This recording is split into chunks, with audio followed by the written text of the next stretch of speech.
ये नाली बन रहा है, इस नाली के अंदर है ये देखिए। और ये यहाँ पे देखिए इसका। नमस्कार दोस्तों, लगभग सभी किसान भाइयों की एक बड़ी समस्या इस समय बहुत ज़्यादा धान की फसल में देखने को मिल रही है, वो है पत्ता लपेट सुंडी। भाई सुंडी का अटैक बहुत ज़्यादा देखने को मिल रहा है। गोब की सुंडी है, पत्ता लपेट सुंडी है, यानी कि लट का अटैक बहुत ज़्यादा देखने को मिल रहा है। और सबसे बड़ी समस्या है धान की फसल में शुरुआती स्टेज में जब तक नुकसान नहीं हो जाता तब तक किसान भाइयों को समझ में नहीं आता कि अटैक भी हो चुका है। कैसे पहचान करें शुरुआती स्टेज में कि अटैक होने वाला है या आपकी धान की फसल में अटैक हो चुका है? शुरुआती क्या सिम्टम है, कैसे आप पहचान करोगे? और अगर अटैक हो चुका है तो आपको क्या ऐसे इफ़ेक्टिव उपाय क्या अपनाना है जिसकी वजह से धान की फसल में कोई नुकसान नहीं होना चाहिए? दोस्तों, जो पौधा खराब हो गया, जिसको गोब से काट दिया, उसमें बाली नहीं आएगी। जिन पत्तों को खराब कर दिया वो पत्ते वापस कभी भी ग्रीन नहीं होंगे, क्योंकि ये रस इनके उत्तक खाती हैं। जो पत्ता लपेट सुंडी होती है, मैं आगे डिटेल से डिस्कस करूंगी। तो जो नुकसान ये लट करती है वो नुकसान की भरपाई कभी भी नहीं होगी और किसान भाइयों को नुकसान नहीं होना चाहिए, क्योंकि बहुत ज़्यादा धान की फसल के लिए बहुत ज़्यादा किसान भाई खर्चा करते हैं। ना जाने कितने टाइप के फर्टिलाइज़र डालते हैं, कितना पानी देते हैं और बहुत ज़्यादा दिन रात किसान भाइयों की मेहनत होती है। साथ ही दोस्तों, एक सबसे इम्पोर्टेंट है, पड़ोसी के खेत में अगर पत्ता लपेट सुंडी का अटैक है तो आपको क्या ऐसा कार्य करना है कि आपकी धान की फसल में अटैक नहीं होना चाहिए। कैसे बचा करके आपको रखना है? ऐसा नहीं है दोस्तों, चारों तरफ मुख्य फसल है धान की फसल और भारत देश में बहुत ज़्यादा इसकी खेती किसान भाई करते हैं।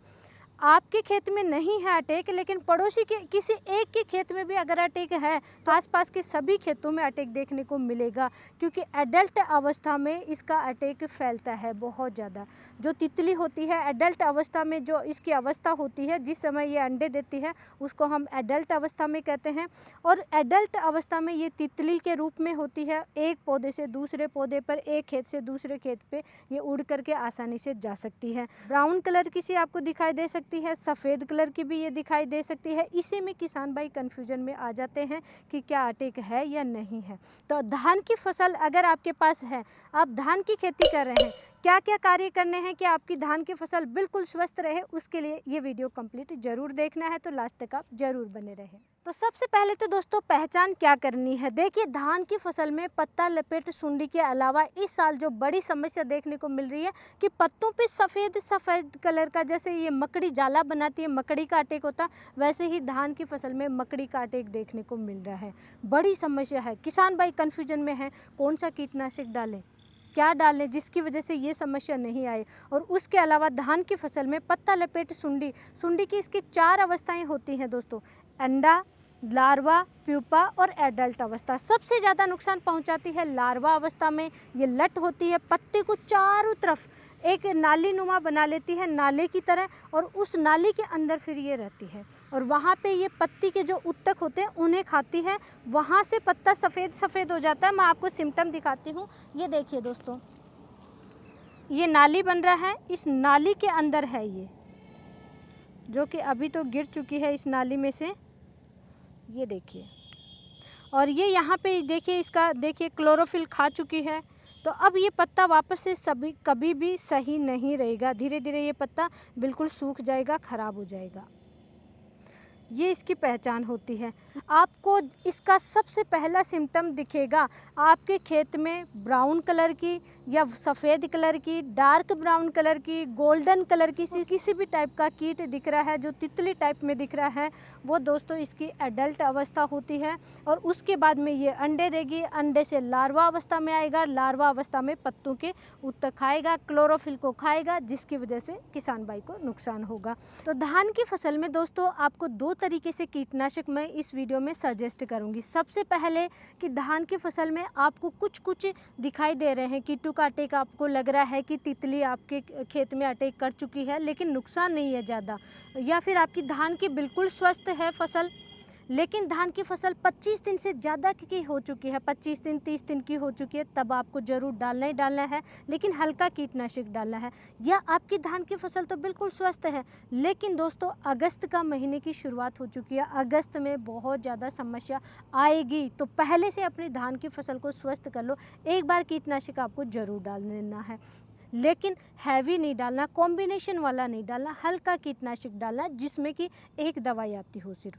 तो सबसे फर्स्ट नंबर पे आता है पीआई इंडस्ट्री का वाइब्रेंट दानेदार कीटनाशक आता है, जिसमें आता है थायोसाइक्लाम हाइड्रोजन ऑक्सा, दानेदार फॉर्म में आता है दोस्तों। ये इसका आपको इस्तेमाल करना है, छिड़क देना है, छिड़काव कर देना है, स्प्रे नहीं करना है। स्प्रे वाला कोई भी इस वीडियो में मैं सजेस्ट नहीं करूंगी, क्योंकि धान की फसल इतनी भी बड़ी नहीं है कि हम उसमें छिड़काव करके ना डालें। जब धान की फसल लगभग 30 दिन की होती है, 25 दिन की होती है, 35 दिन की होती है, तब तक हम आसानी से छिड़काव करके कीटनाशक डाल सकते हैं, जो कि हमारा फर्स्ट कीटनाशक मोस्टली किसान भाई इस समय डालते हैं। तब आपको छिड़काव करके डालना चाहिए, बेस्ट रहता है, आसान तरीका होता है। या फिर फर्टिलाइज़र आप डाल रहे हैं, जो कि मेरा ऑलरेडी डिटेल वीडियो आ गया है, तो उन फर्टिलाइज़र में बहुत सारे हम मिक्स करके डालते हैं, उन्हीं के साथ में मिला करके भी आप ये कीटनाशक डाल सकते हो। तो फर्स्ट नंबर पे है पीआई इंडस्ट्री का वाइब्रेंट दानेदार कीटनाशक।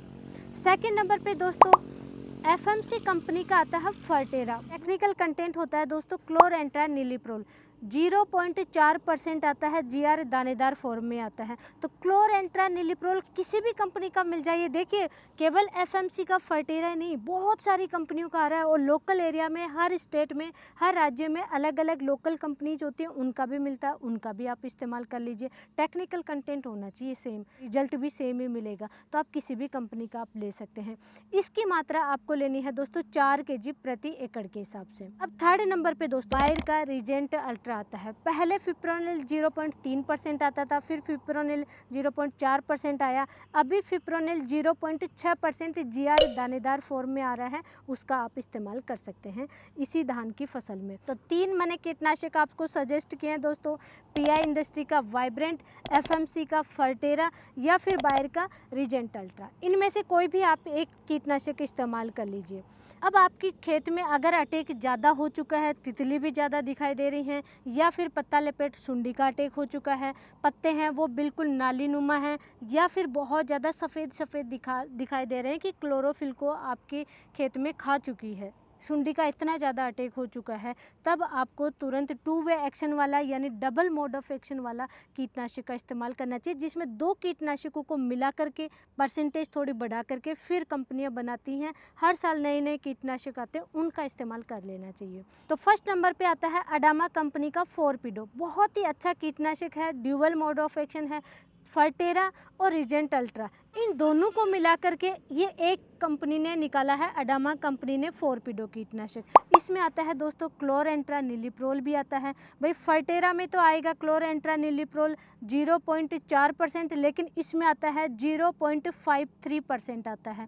साथ ही दोस्तों रीजेंट अल्ट्रा में आता है फिप्रोनिल 0.6%, लेकिन इसमें आएगा फिप्रोनिल 0.8%, यानी परसेंटेज बढ़ा दिया अडामा ने, और इसका रिजल्ट बहुत अच्छा मिल जाएगा। फटाफट कीटों का अटैक है तो कंट्रोल में देखने को मिलेगा। ड्यूअल मोड ऑफ एक्शन वाला और ज़्यादा परसेंटेज वाला कीटनाशक तैयार कर दिया अडामा कंपनी ने। और भी कंपनियों का आए हैं, परसेंटेज थोड़ी कम ज़्यादा करके आए हैं दोस्तों।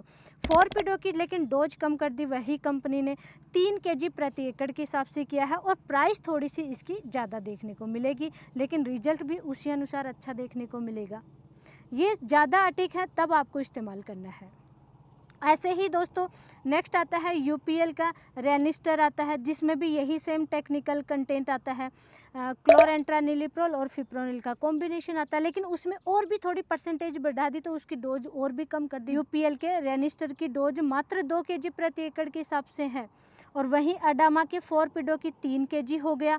इस तरीके से आपको इस्तेमाल करना चाहिए धान की फसल में। अब दोस्तों ये तो हुआ आपकी फसल में पत्ता लपेट सुंडी है या गोब की सुंडी है, किसी भी टाइप के कीट का अटैक है, एक बार के लिए आप कंट्रोल कर लोगे, लेकिन सावधानी जरूर ध्यान रखनी है। देखिए जहाँ पे बारिश हो रही है वहाँ पे बहुत सही है, मौसम सही है, लेकिन जहाँ पे बारिश नहीं हो रही है वहाँ पे आपको दोपहरी के समय में यूरिया खाद के साथ में मिला करके इस कीटनाशक कीटनाशक को नहीं छिड़काव करना चाहिए।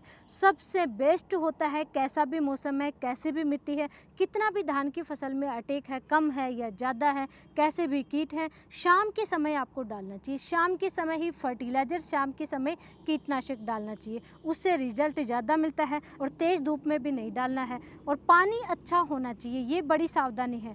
जब भी आप कीटनाशक डाल रहे हैं, धान की फसल में कम से कम 2 इंच पानी होना चाहिए, 2 अंगुल पानी होना चाहिए। इतना आप देखिए, पानी थोड़ा सा होना चाहिए ताकि कीटनाशक पिघले, हर जड़ तक पहुँचे और अच्छे से उसका रिजल्ट मिले, कीट कंट्रोल में आए। सूखे धान की फसल में नहीं डालना है। कुछ किसान भाई ये भी करते हैं कार्रवाई कि पहले आपने डाल दिया, पानी कम है, बाद में भर देंगे।